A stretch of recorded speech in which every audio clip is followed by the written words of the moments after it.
Doy comienzo a la sesión. Antes de comenzar, queríamos exponer dos casos clínicos que resolveremos al final de la sesión.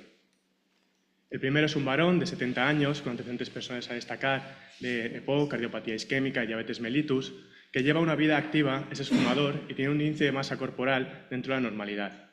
Que acude a urgencia por una trombosis venosa profunda ilíaca femoral derecha, y en la anamnesis niega intervenciones quirúrgicas previas, ingresos recientes, viajes, antecedentes familiares de trombosis o cuadro constitucional. ¿Cuánto tiempo deberíamos prolongar la anticoagulación en este paciente?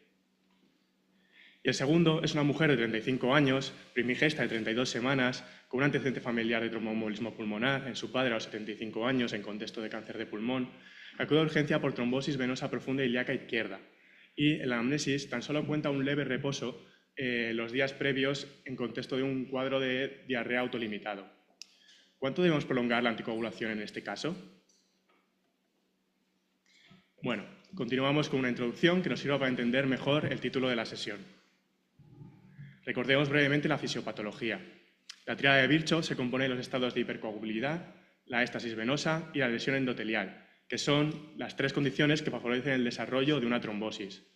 Como vemos en el gráfico, diferentes circunstancias, enfermedades y factores propios del paciente afectan a una o a más de las condiciones de Virchow. Y dependiendo de si están o no presentes en un paciente que ha presentado un tromboembolismo venoso, podemos decir que ha sido provocado o no provocado. Esta clasificación es fundamental a la hora de estimar el riesgo de recurrencia y, por tanto, la necesidad de mantener a largo plazo la anticoagulación. Como vemos, los provocados pueden ser por factores permanentes o transitorios y estos últimos pueden ser mayores o menores. Aquí muestro los ejemplos de factores de riesgo de recurrencia que se consideran en las guías de la Sociedad Europea de Cardiología y el riesgo estimado de cada uno de ellos.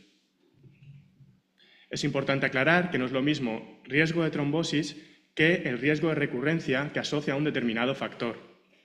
Por ejemplo, vemos que una cirugía mayor es un factor de riesgo fuerte para el desarrollo de una trombosis, pero por el contrario asocia un riesgo hemorrágico de recurrencia bajo, al ser un factor de riesgo transitorio. Y otro ejemplo es el de las trombofilias hereditarias, que como veis se incluyen como factor de riesgo de trombosis, pero no como factor de riesgo de recurrencia. Ya que los riesgos relativos de trombosis no son demasiado elevados y el efecto del tratamiento anticoagulante sobre el riesgo de recurrencia es bajo, en comparación con el riesgo de sangrado que asocia. También comentar que van a ser estos últimos, los factores de riesgo de recurrencia, en los que vamos a hacer mayor hincapié, ya que son los que nos van a influir en la duración del tratamiento anticoagulante. Así pues, hablamos de evento tromboembólico venoso no provocado cuando no cumple los criterios de provocado, es decir, cuando no encontramos estos factores de riesgo. Y cabe destacar que, según estudios de cohortes, hasta un 50% de los eventos tromboembólicos venosos son no provocados. Pues bien, se aplica esta clasificación porque cada uno de los grupos asocia a un riesgo de recurrencia y esto, como hemos mencionado previamente, nos va a influir en nuestras decisiones terapéuticas. A la hora de iniciar una fase extendida de anticoagulación, debemos valorar cada caso individualmente, otorgando especial importancia al riesgo de recurrencia y al riesgo de desangrado de cada paciente. De tal manera que, dado un riesgo hemorrágico bajo, salvo excepciones, estaría indicada la anticoagulación indefinida en pacientes con tromboembolismos venosos no provocados y en provocados por un factor de riesgo permanente. Previamente hemos presentado los factores de riesgo de recurrencia tal y como los considera la Sociedad Europea de Cardiología, pero cabe aclarar que esta clasificación varía un poco según qué guía clínica consultemos. Hay poca discusión a la hora de iniciar una fase extendida de anticoagulación en pacientes con una neoplasia activa o un síndrome antifosfolipídico y por lo general coinciden en que la enfermedad inflamatoria intestinal es un factor de riesgo moderado permanente para el que tendremos un bajo umbral a la hora de iniciar una fase extendida de anticoagulación. Y también se comenta esta posibilidad terapéutica con un síndrome nefrótico si la causa que lo provoca es permanente.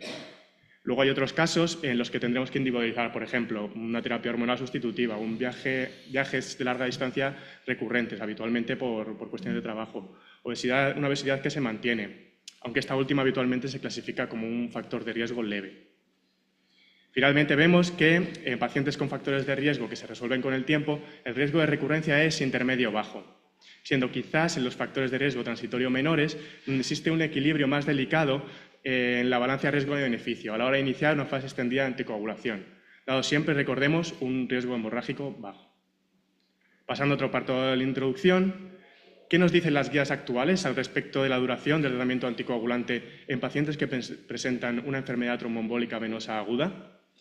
Pues nos hablan de una fase inicial de anticoagulación en la que, como vemos, varía el tratamiento anticoagulante que instauramos con respecto a las siguientes fases. En el caso de la apixaban se extiende 7 días y el de rivaroxaban 21, ambos con unas dosis superiores a las habituales. Y en el resto de casos, a destacar los antagonistas de la vitamina K, procederemos con heparina de bajo peso molecular entre 5 y 10 días. A continuación, salvo que exista contraindicación, se recomienda una fase de anticoagulación de 3 meses, aunque en las guías de la Sociedad Americana de Hematología hablan de un periodo de 3 a 6 meses. En tercer lugar, sugieren que tras esta fase, todos los pacientes deben ser valorados de cara a una fase extendida de anticoagulación y que la decisión de mantener esta fase extendida debe ser reevaluada periódicamente, ya que las circunstancias que nos han llevado a prolongar la anticoagulación, principalmente el riesgo de recurrencia y el riesgo de sangrado, pueden cambiar. ¿Y qué nos dicen las guías acerca de la duración de la anticoagulación en los pacientes que han presentado una enfermedad tromboembólica venosa no provocada, que es el título de la sesión? Nos dicen que se debe ofrecer a estos pacientes una fase extendida de anticoagulación, con un grado de recomendación fuerte y un nivel de evidencia moderado. Y podría terminar aquí la sesión, porque si nos damos cuenta, con esta diapositiva respondemos a la cuestión que nos plantea. Pero lo cierto es que esta es una afirmación con multitud de matices que vamos a ir explicando poco a poco. De forma resumida, vamos a comentar cómo debe ser la evaluación de un paciente que ha presentado un tromboembolismo venoso. Es relevante preguntar por antecedentes familiares, en concreto de trombosis y de trastornos de hipercoagulabilidad, por antecedentes personales, como una neoplasia activa, un síndrome antifosfolipídico o una enfermedad inflamatoria intestinal activa. También preguntar por fármacos, en concreto si se está recibiendo una terapia estrogénica. E indagar cuál es el contexto en el que se ha producido el evento trombótico, es decir, si antes de iniciarse la clínica de trombosis ha estado inmovilizado, ha tenido una intervención quirúrgica o un viaje prolongado, etc. Con respecto a las pruebas complementarias, realizaremos una analítica completa, un análisis de orina, una radiografía de tórax, como una primera aproximación al diagnóstico etiológico del paciente. Y también sería conveniente asegurarnos de que nuestro paciente tenga al día las pruebas de cribado de cáncer por edad. Y si os preguntáis por la incidencia de neoplasia oculta en estos pacientes, comentar en este punto que es baja y, por ello, no está indicado hacer una búsqueda exhaustiva rutinaria. Solo la llevaremos a cabo cuando la historia clínica o las pruebas iniciales lo sugieran, como por ejemplo, estudiar el origen de una anemia de nueva aparición. Tampoco debemos realizar en la fase aguda un estudio de trombofilia, ya que algunos resultados pueden verse alterados. Una vez hayamos descartado posibles factores de recurrencia, ahora sí, podríamos decir que estamos ante un tromboembolismo venoso no provocado, que asocia un alto riesgo de recurrencia, excepto en algunos casos que puntualizaremos más adelante, lo que se plantea con poca evidencia evitar una fase extendida de anticoagulación. Pasamos entonces a la evaluación del riesgo de sangrado, para la que disponemos de varias escalas. Ninguna ha demostrado ser mejor que otra, pero las 3 que se suelen recomendar son las que aquí expongo. La escala Improved Bleeding es útil a la hora de evaluar el riesgo de sangrado en pacientes hospitalizados y hasta 14 días después de la hospitalización. La escala Riete, sin embargo, se utiliza más una vez pasada la primera fase de anticoagulación de cara a plantear una fase extendida. Y por último, la escala VTE-Bled, que nos divide a los pacientes en 2 grupos, con alto y con bajo riesgo de sangrado, lo cual es de utilidad porque la categoría de riesgo intermedio no nos ayuda a tomar decisiones terapéuticas. Además, esta es la escala que mejor ha sido estudiada en pacientes con trombosis venosa. Comentar también que en las guías clínicas se resalta la importancia de tener en cuenta los valores y preferencias del paciente, de cara a iniciar una decisión individualizada para el mismo. Pasamos ya al siguiente apartado, que es la selección de pacientes para iniciar una fase extendida de anticoagulación en casos de tromboembolismo venoso no provocado. En un paciente con un primer episodio de trombosis y un bajo riesgo de sangrado se recomienda, por lo general, una fase extendida de anticoagulación, de acuerdo con la posición de las guías clínicas actuales. Sin embargo, excepcionalmente en mujeres, ya que se ha visto que el sexo masculino podría aumentar el riesgo de recurrencia con riesgos relativos entre 1,5 y 3,5, que presente una trombosis venosa profunda, con un riesgo hemorrágico moderado o con deseos de retirada de anticoagulación, podría estar indicada una determinación de los niveles de dímero D. Justo antes de suspender la anticoagulación, de tal manera que si estos están elevados tendríamos un factor que nos inclinaría por mantener la anticoagulación Y si están en rango, podríamos retirar la anticoagulación y volver a determinarlos pasado un mes, de modo que si estos están aumentados, probablemente reintroduciríamos la anticoagulación. De hecho, disponemos de escalas clínicas que integran este parámetro para estimar el riesgo de recurrencia, que aunque no tienen mucha evidencia y no deberían calcularse de rutina, pueden ser útiles en casos como este. Ahora bien, si esta misma paciente presenta una recurrencia de su trombosis venosa sin un factor desencadenante, la recomendación es de iniciar una fase extendida de anticoagulación. En un paciente con un primer episodio, pero con un alto riesgo de sangrado, se recomienda una primera fase de anticoagulación de 3-6 meses y suspender, ya que en estos casos la balanza riesgo-beneficio es negativa. Pero si este mismo paciente presenta una recurrencia de su trombosis venosa, se recomienda individualizar, ya que ahora la balanza está más igualada. Por ello debemos realizar una cuidadosa evaluación del riesgo de recurrencia y del riesgo de sangrado, otorgando en estos casos una especial importancia a los valores y preferencias del paciente. Una vez repasadas las indicaciones de anticoagulación, nos planteamos cuál es el agente anticoagulante que debemos emplear. Son de elección los anticoagulantes orales de acción directa, lo que también queda recogido en los consensos españoles, a pesar de la dificultad que tenemos para prescribirlos. Aunque con respecto a la fase extendida de anticoagulación existe más controversia. La anticoagulación prolongada implica un riesgo de hemorragia y por este motivo se realizaron 2 estudios, con apixaban y con rivaroxaban, que presento a continuación. En el primero se comparó apixaban a dosis bajas y a dosis normales con placebo y en el segundo rivaroxaban a dosis bajas y normales con aspirina, estudiándose en ambos las tasas de recurrencia de trombosis y las tasas de sangrado. Con respecto al apixaban, comprobamos que demostró reducir significativamente el riesgo de recurrencia de tromboembolismo venoso tanto a dosis de 5 miligramos como de 2,5 miligramos, sin aumentar el riesgo de sangrado. Y de igual manera lo consiguió 2 años después el rivaroxaban, a dosis de 10 y 20 miligramos, con una reducción del riesgo de recurrencia, en este caso con respecto a aspirina, con riesgos de sangrado muy similares a la misma. Y mencionar también otros estudios, como el REMEDY, en el que el dabigatran resultó ser no inferior a la warfarina en cuanto a eficacia, pero no así una reducción significativa del riesgo de sangrado, registrándose incluso mayores tasas de sangrados clínicamente no relevantes. Por ello, la conclusión que trae este metaanálisis es que para aquellos casos para los que la indicación de la anticoagulación indefinida sea más dudosa, los anticoagulantes orales de acción directa a dosis baja, en concreto apixaban y rivaroxaban, son una buena opción terapéutica. Diferente es el caso de los tromboembolismos venosos no provocados con indicación de anticoagulación indefinida, en los que el riesgo de recurrencia es elevado. En este punto, las guías clínicas actuales no se ponen de acuerdo y, como vemos, las CHES sugieren apixaban o rivaroxaban a dosis bajas, mientras que las de la Sociedad Americana de Hematología se decantan por anticoagular a dosis plenas. Quizás nosotros nos decantaríamos más por la primera opción, ya que si revisamos las fichas técnicas del apixaban 2,5 y el rivaroxaban 10 miligramos, comprobamos que aparece como indicación terapéutica la prevención secundaria de la trombosis venosa profunda y los embolismos pulmonares en adultos. Como todos sabemos, hay situaciones en las que los anticoagulantes orales de acción directa no son de elección, como es el caso del síndrome antifosfolipídico, sobre todo en aquellos de alto riesgo, en los que se recomienda el uso de antagonistas de la vitamina K, como el acinocumarol, con un objetivo de INR entre 2 y 3. Finalmente, mencionar que en el grupo de pacientes en los que se decide suspender la anticoagulación, el sulodexide es una posible opción terapéutica. Se trata de un glucosaminglicano que tiene una actividad antitrombótica y fibrinolítica que se evaluó en el estudio SURVET como posibilidad terapéutica para la prevención secundaria de la trombosis venosa profunda y demostró reducir el riesgo de recurrencia sin aumentar el riesgo de sangrado con respecto a placebo. También he revisado este metaanálisis de 2020 en el que además se concluye que el sulodexide es superior a aspirina reduciendo el riesgo de recurrencia de trombosis. Si bien los anticoagulantes orales de acción directa siguen siendo superiores a la hora de disminuir el riesgo de recurrencia, por lo que de entrada, en un paciente con un tromboembolismo venoso no provocado, no los vamos a proponer, ya que estos tienen indicación de anticoagulación indefinida.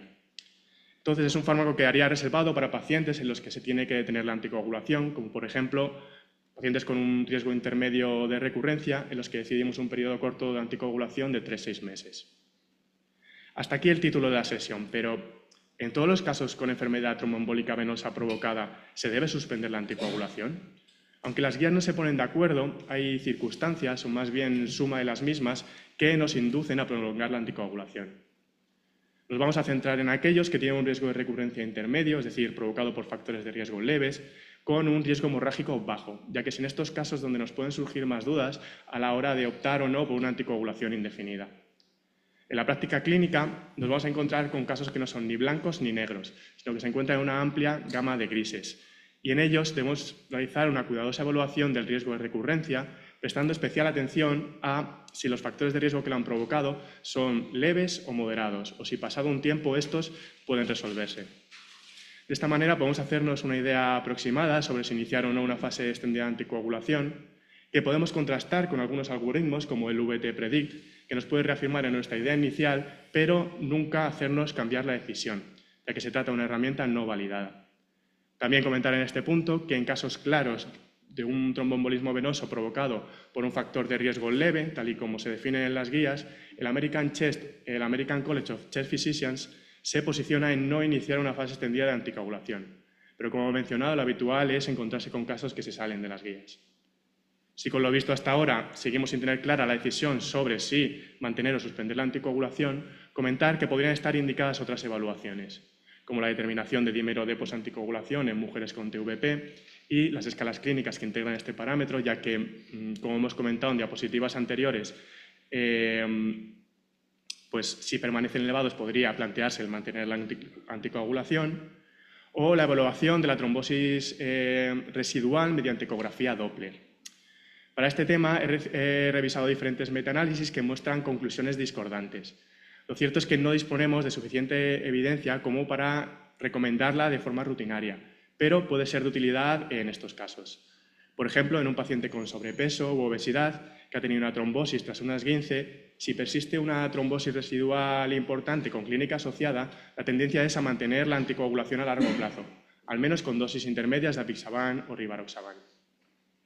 Con respecto a los estudios de trombofilia, recordad que principalmente se recomienda de forma ambulatoria pasadas unas 6 semanas del episodio agudo, en pacientes con antecedentes familiares de primer grado de enfermedad tromboembólica venosa antes de los 45 años y en aquellos pacientes sin antecedentes familiares relevantes cuando sean menores de 45 años, presenten trombosis recurrentes en múltiples localizaciones o en localizaciones atípicas, de cara no tanto a modificar la duración del tratamiento anticoagulante, sino a la documentación de un factor de riesgo biológico y para ofrecer consejo genético. Sin embargo, las guías de la Sociedad Americana de Hematología de 2023 aportan la siguiente novedad, y es que recomiendan el estudio de trombofilias en pacientes con factores de riesgo mayores no quirúrgicos, esto es, pacientes hospitalizados durante más de 3 días con movilidad reducida y traumatismos con fractura, y en pacientes con una combinación de factores de riesgo menores. También en mujeres en situación de embarazo puerperio y en trombosis venosas asociadas a la toma de anticonceptivos orales, sugiriendo que en estos casos el diagnóstico de una trombofilia sí nos cambiaría el manejo, inclinándonos hacia una anticoagulación indefinida. Y nuevamente insistir en los valores y preferencias del paciente, en estos casos para los que no disponemos de tanta evidencia como para tomar una decisión. Ahora sí, pasamos a la conclusión de la sesión, en la que resolveremos los casos clínicos que planteamos al comienzo. Recordemos el primero, que se trata de un tromboembolismo venoso sin desencadenante en un paciente varón y que, por tanto, asocia un riesgo de recurrencia alto. Pasaríamos a calcular el riesgo de sangrado y vemos que de la escala VT-BLED tan solo cumple el criterio de edad mayor a 60 años, por lo que estaríamos ante un riesgo de sangrado bajo. Y, por tanto, la decisión sería de mantener una anticoagulación indefinida. El siguiente caso, recordemos, era el de una mujer con un factor de riesgo transitorio menor, que es el embarazo, y un leve reposo que dudosamente ha podido contribuir al desarrollo de la trombosis. Esto es un riesgo de recurrencia intermedio. No cumple ningún criterio de la escala VT-BLED, por lo que tiene un riesgo de sangrado bajo. Y, como hemos comentado en la sesión, en estos casos podría estar indicada la realización de otras pruebas complementarias dirigidas a identificar a pacientes con un mayor riesgo de recurrencia, como son la determinación del dímero de posanticoagulación, evaluar mediante ecografía Doppler la presencia de trombosis residual y realizar un estudio de trombofilias hereditarias, así como la determinación de anticuerpos antifosfolipídicos y del anticoagulante lúpico. En este caso parece razonable iniciar una anticoagulación con anticoagulantes orales de acción directa a dosis plena durante al menos 3 meses, una vez hayan pasado el embarazo y el periodo de perpuerio, y reevaluar, de tal manera que suspenderemos la anticoagulación en caso de que estas pruebas hayan resultado negativas Y tal vez nos planteemos la anticoagulación, una fase de anticoagulación extendida con anticoagulantes orales de acción directa a dosis bajas en caso de dímero D posanticoagulación elevado, presencia de una trombosis residual en la ecografía Doppler o si diagnosticamos una trombofilia hereditaria. Y, por supuesto, anticoagular con antagonistas de la vitamina K si se confirma un síndrome antifosfolipídico. Podríamos comprobar si el algoritmo VT-PREDICT refuerza nuestra decisión. Rellenamos el cuestionario con los datos de la paciente. Asumimos que ha recibido una primera fase de anticoagulación, pero no toma otros fármacos de forma habitual. No marcamos que la paciente haya presentado un periodo de inmovilización, de acuerdo con los criterios del algoritmo. La paciente no tiene antecedentes personales de interés y tiene un índice de masa corporal normal, con una tensión controlada y los niveles de hemoglobina en rango. Con estos parámetros, la aplicación nos calcula un riesgo de recurrencia a los 5 años y al año y nos aporta una recomendación, que en este caso coincide con la nuestra. Recordar que, al ser una herramienta no validada, en caso de no coincidir, debería prevalecer siempre nuestra decisión. Por último, en estos casos, los que decidimos suspender la anticoagulación, es importante explicar a la paciente que, ante la aparición de un factor de riesgo como un embarazo, un esguince o un viaje de larga distancia, deberá recibir anticoagulación con heparina de bajo peso molecular a dosis profilácticas, al menos hasta que se resuelva dicho factor de riesgo. En resumen, hasta un 50% de los tromboembolismos venosos son no provocados, los cuales habitualmente asocian un alto riesgo de recurrencia. Se debe realizar una adecuada evaluación del paciente con enfermedad tromboembólica venosa antes de confirmar que estamos ante un evento no provocado. Es fundamental establecer el riesgo de sangrado, aunque no dispongamos de ninguna escala que sea realmente buena.